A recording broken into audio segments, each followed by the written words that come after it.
I had an unusual visitor on Christmas Day, 2008, and I'm pretty sure it wasn't Santa Claus passing by my house in Bloomington, Indiana. The day started in a typical fashion with an opening of gifts around the Christmas tree. I served an early Christmas dinner for friends and family, and everybody had departed by 5 p.m., except my sister and brother-in-law who lived with me, and they were sleeping in the bedroom at the end of the hallway with the door open. I went into my bedroom with my dog, Toby, and shut the door securely. I was just dozing off when I heard the latch on my door open. I waited several seconds for my sister or brother-in-law to ask whatever they came in to say, but there was no other sound.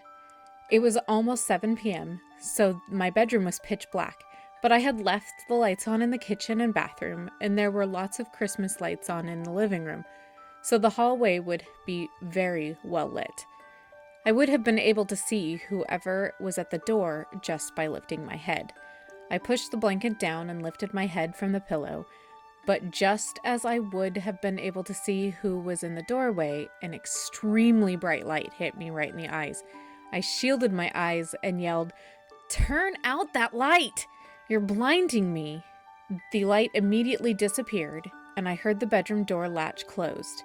My bedside light is a touch lamp, so I tapped it on and looked around the bedroom, and there was no one in the bedroom with me except for Toby. Toby jumped off the bed and went to the door without showing signs of alarm. Since Toby was already up, I decided to go let him outside and see what sis or brother-in-law needed.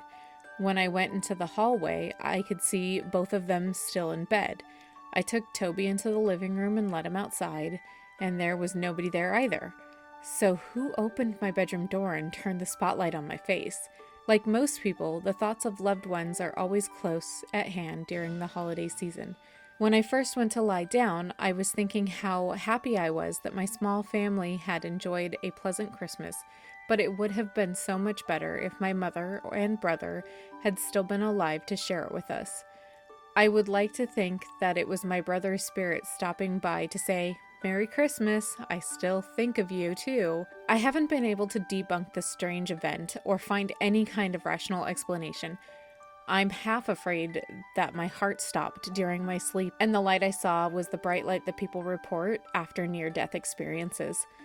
Leave it to me to see the stairway to heaven and ruin my chance at eternal paradise by saying, "Turn out that light." I've made a mental note that if I ever see another bright light, to clean up my language, just in case. Okay, so I know what you're thinking. A ghost story for Christmas? That doesn't really seem to go together, does it?